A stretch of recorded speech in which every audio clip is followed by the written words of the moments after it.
To those of you out there who like the NFL more than our great nation, or who just occupy such an unfulfilled existence that you don't have enough willpower or convictions to stand up for what's right, so you continue to watch NFL games and its ungrateful rich elitist kneeling bastard employees, this Sunday you are in for a treat. Since the NFL just hasn't lost enough fans thanks to the so-called activism of its illiterate ball-tossing employees' shenanigans, the powers that be declared that this weekend there will be a My Cause, My Cleats campaign. NFL ball tossers, who hardly know how to read, write, or speak proper English, are this weekend being now encouraged to wear customized cleats to highlight a cause particularly important to the player.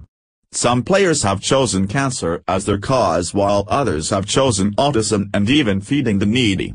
But of course, there has to be at least one bum that has to turn this into a political statement. This time it was Richard Matthews, whom I have to admit I have never heard of. Apparently, from what I have been told, Matthews is a former college teammate of Kaepernick's at Nevada, so he has taken it upon himself to defend the failed 49er quarterback. Hey Richard, how about bringing attention to the fact that 78% of African American babies are born to fatherless households instead? The comeback reports, Colin Kaepernick isn't employed, primarily because Colin Kaepernick isn't very good, after starting the whole kneeling movement during the national anthem movement, which is effectively leading to the demise of the NFL. The ungrateful spoiled brat who makes $120 million per contract while being a third-rate quarterback, Colin Kaepernick, has now taken to his knees for a whole other reason. To beg for a job. Yup. It's definitely starting to look like no one wants the drama Kaepernick started after he was benched for playing poorly for the San Francisco 49ers last year. I have received multiple notifications this morning from my phone telling me that this has-been, never was, is now changing his tune and is promising to stand during the national anthem if allowed to play ball again. Convictions are easy to stand up for unless it affects your pocketbook, right cop?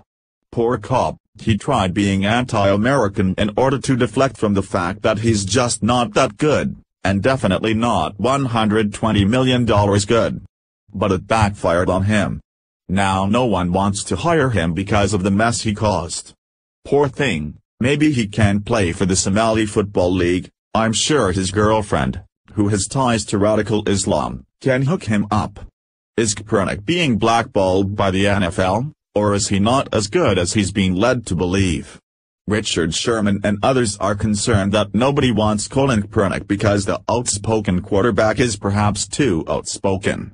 He quietly protested the national anthem by taking a knee when it was played before games in 2016, and now there's a belief that teams don't want that kind of First Amendment exercising in their locker rooms. I can't provide any more proof that teams aren't blackballing Kaepernick than Sherman can that teams are blackballing him. But I do think history indicates that Kaepernick's on-field performance has more to do with his lack of employment opportunities than anything else. Here are the reasons why. 1. Kaepernick isn't a good NFL quarterback, never really was, although he did take the league by storm, a la Robert Griffin III, early in his career. That was back when defensive coordinators and personnel were still shocked by such uniquely athletic quarterbacks and hadn't yet figured out how to stop them. Then they did, and Kaepernick was exposed.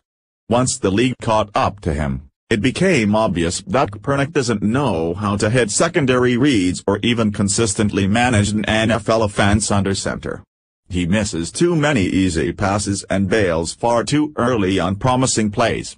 In his last 4 seasons, Kaepernick has completed fewer than 60% of his passes, averaging just 7.1 yards per attempt. His 85.9 passer rating since the start of 2014 ranks 25th among 29 quarterbacks who have made at least 25 starts in that span. That is not a small sample. Statistically and empirically, Kaepernick hasn't performed consistently well since the 2013 playoffs. 2. Michael Vick, Greg Hardy, Adam Jones, Alden Smith, Chris Culliver, Vick and his associates murdered dogs. Hardy was arrested for choking his girlfriend and throwing her onto a couch full of assault rifles. Jones pleaded no contest to conspiracy to commit disorderly conduct in connection to a Las Vegas strip club shooting that left the man partially paralyzed. Smith has been arrested at least 5 times since coming into the league. When asked if there were any gay players on his team, Culliver, who also has a rap sheet, once said this: "No, we don't got no gay people on the team, they got to get up out of here if they do. Can't be with that sweet stuff. Nah, can't be in the locker room, man. Nah. All of those guys found work after those incidents, because the NFL is a screwy business in which teams have always been willing to sacrifice moral high ground in order to win. And the better you are, the more likely you are to gain a second, third, fourth, fifth chance. There's no other way to explain why those 5 found new jobs, along with other talented thirds. You know, guys like Michael Floyd, Ahmad Brooks, Ray McDonald, Adrian Peterson, Rolando McLean, Albert Ainsworth, Parrish Cox, Kenny Britt, Aqib Talib, Ray Maluga, Brandon Marshall, Terrell Suggs, Joey Porter, Randy Starks, Frosty Rucker, Santonio Holmes, Kevin Williams, Nick Harper, Tank Williams, Michael Pittman, Mohsen Mohammed, Corey Dillon, Rod Smith and Ray Lewis.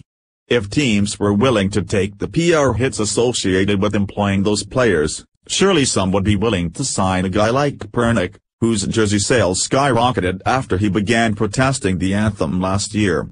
Unless, of course, Kaepernick isn't a good quarterback. 3.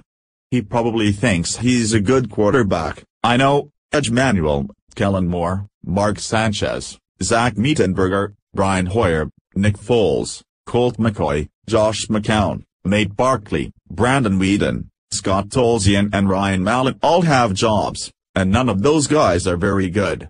In fact, I don't think anyone would argue that any of the quarterbacks I just listed are better than Kaepernick.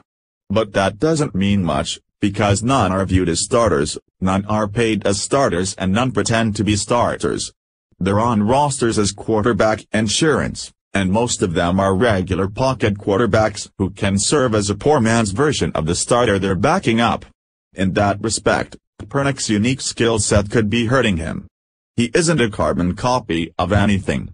He's the type of player that you build an offense around if he's good enough. But if he's not good enough, there isn't much of a role for him. Kaepernick is also a bigger celebrity than every backup in the league, which could have him and his agent seeking a contract that will pay him something at least close to the $14.3 million he made in 2016. But nobody listed above is slated to make more than $6 million in 2017, and most will make a hell of a lot less than that. That same dynamic might also explain why the more accomplished Jay Cutler remains a free agent. But nobody is suggesting he's been blackballed. Kaepernick isn't very good, but for years he's been led to believe otherwise.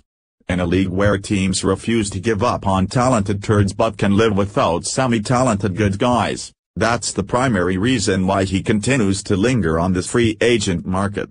San Francisco 49ers starting quarterback Colin Kaepernick, 7, talks to San Francisco 49ers Blaine Gabbert, 2, on the sidelines during their game against the Tampa Bay Buccaneers in the fourth quarter of their NFL game at Levi's Stadium in Santa Clara, California, on Sunday, October 23, 2016. Pat V. Meyer, Bay Area News Group Archives, instead of promoting the players as social justice warriors who give a crap about anything other than themselves and their own pocketbooks, what the NFL should have done is put a stop to this malarkey when Colin Kaepernick first decided, with the encouragement from his Islamic girlfriend, that it was a great idea to kneel during the national anthem in order to deflect from the fact that he's just a poor player and was on the cusp of being cut from the 49ers organization.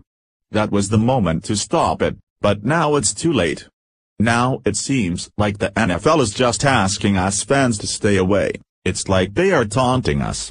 Please share if you will never watch another NFL game again.